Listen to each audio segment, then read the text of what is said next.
তেল মশলা ছাড়া পাকিস্তানি পেশোয়ারি নামকিন গোশের জন্য কিন্তু আমরা সবাই পাগল। তবে অনেকে অথেন্টিক রেসিপি না জানার কারণে ভয়ে থাকে আসলেই মাংসটা মজা হবে কিনা। তাদের জন্য আজকের আমার এই রেসিপি। একবার শুধু এই রেসিপি ফলো করে পেশোয়ারি বিফটা তৈরি করে দেখেন, সারা জীবন এর স্বাদ আপনাদের মুখে লেগে থাকবে। পেশোয়ারি বিফ রান্না করার জন্য আজকে আমি এখানে নিয়েছি 1 কেজি পরিমাণ গরুর মাংস। আর মাংসগুলোকে আমি একটু বড় সাইজ করে কেটে নিয়েছি। অথেন্টিক পেশোয়ারি রান্নায় কিন্তু মাংসটাকে এরকম একটু বড়ই রাখে, তবে আপনারা চাইলে ছোট করে কেটে নিতে পারেন। আর অবশ্যই এই রান্নার জন্য মাংসের সঙ্গে চর্বি নিতে হবে আর একটা নলি বা হাড় নিতে হবে। যেহেতু এই রান্নার মধ্যে কোনো তেল ব্যবহার হবে না, তাই এভাবে চর্বি আর নলি নিলে রান্নাটা অনেক বেশি জুসি আর ফ্লেভারফুল হবে। প্রথমে এই মাংসগুলোর সঙ্গে আমি 1 চা চামচ লবণ দিব। লবণটাকে মাংসের সঙ্গে খুব ভালো করে মাখিয়ে নিব। এরপরে মাংসগুলোকে আমি 30 মিনিটের জন্য রেস্টে রেখে দিব একটা ঢাকনা দিয়ে ঢেকে। লবণ দিয়ে মাংসটাকে মেখে নেওয়ার পর এভাবে একটু রেস্টে রাখা অনেক বেশি জরুরি মাংসটাকে জলদি সফট করার জন্য। 30 মিনিট পর যে প্যানে আমি রান্না করব, এই মাংসগুলোকে সে প্যানের মধ্যে নিয়ে নিব। এরপর এখানে দিয়ে দিব আমি কয়েক টুকরো আলু। আলুগুলোকে আমি একটু বড় করে কেটেছি। পেশোয়ারি এই নামকিন বিফের সঙ্গে অনেকে আলুটা পছন্দ করে, আবার অনেকে করে না। আপনারা না পছন্দ করলে বাদ দিতে পারেন। এবার এখানে দিয়ে দিব মাঝারি সাইজের 4টা আস্ত পেঁয়াজ। এরপর এখানে দিয়ে দিব 3টা আস্ত টমেটো। আমি শুধুমাত্র মাথার অংশটা কেটে নিয়েছি।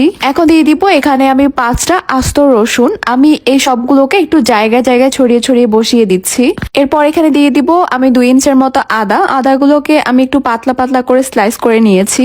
এরপর এখানে যাবে 4টা আস্ত বোম্বাই মরিচ বা নাগা মরিচ। আস্ত দেওয়ার কারণে একদমই ঝাল হবে না, তবে অনেক সুন্দর ফ্লেভার বের হবে। এরপর এখানে দিয়ে দিব 1 চা চামচের মতো আস্ত কালো গোলমরিচ।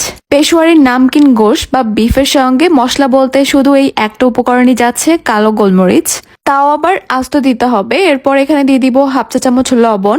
যেহেতু আগেও লবণটা দিয়েছিলাম, তাই লবণটা একটু বুঝে দিতে হবে। সবশেষে এখানে দিয়ে দিব আমি 1 চা চামচ ঘি। এটা টোটালি অপশনাল। অথেন্টিক রেসিপিতে কিন্তু কোনো রকমের তেল বা ঘিয়ের ব্যবহার হয় না। আগেই বলেছিলাম তেল মশলা ছাড়া, তাই অবশ্যই আপনারা চাইলে বাদ দিতে পারেন। তবে এই পেশোয়ারির নামকিন গোশের সঙ্গে ঘিয়ের ফ্লেভারটা আমার কাছে অনেক বেশি ভালো লাগে, তাই আমি দিয়েছি। যতই বলেন না কেন, বাঙালির মন বলে কথা। এবারে সব কিছুকে আমি 2 থেকে 3 মিনিটের মতো একটু ভেজে নিব বা একটু কষিয়ে নিব।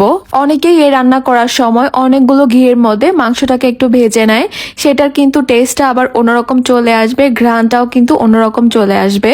আমি 2 মিনিটের মতো এগুলোকে কষিয়ে নেওয়ার পর এবার মাংসগুলোকে সিদ্ধ করার জন্য এখানে পরিমাণ মতো দিয়ে দিব ফুটন্ত গরম পানি। পানির পরিমাণটা এইভাবে দিতে হবে, মাংসগুলো ভালোভাবে সিদ্ধ হয়ে যাবে, আবার গ্রেভিও থাকবে।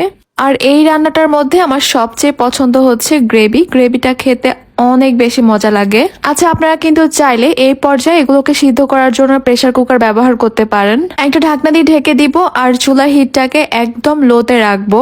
শুরু থেকে শেষ পর্যন্ত চুলাটাকে একদম লোতেই রাখতে হবে, কারণ মাংসগুলোকে অনেক বেশি সফট করে সিদ্ধ করতে হবে। রান্নাটা যদি প্রেসার কুকারে না করেন তাহলে 2 থেকে 2.5 ঘন্টার মতো সময় লাগতে পারে। আর হ্যাঁ, এই রান্নাটা কিন্তু আপনারা মাটন দিয়েও করতে পারেন, সেক্ষেত্রে সময়টা আরো কম লাগবে। মাঝে মধ্যে আমি ঢাকনাটা তুলে একটু নেড়েচেড়ে দিয়েছি। আর এটা হচ্ছে 2.5 ঘন্টা পরের অবস্থা।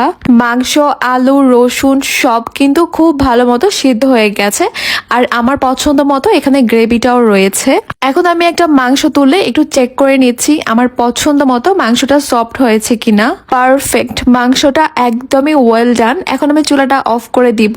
বাস, তৈরি হয়ে গেল সবার পছন্দের পাকিস্তানি পেশোয়ারি রোস্ট বা নামকিন গোশ অথবা পেশোয়ারি বিফ। সে যে নামেই বলেন না কেন, পুরা ঘর আজকে ঘ্রাণে মোমো করতে বাধ্য হবেই।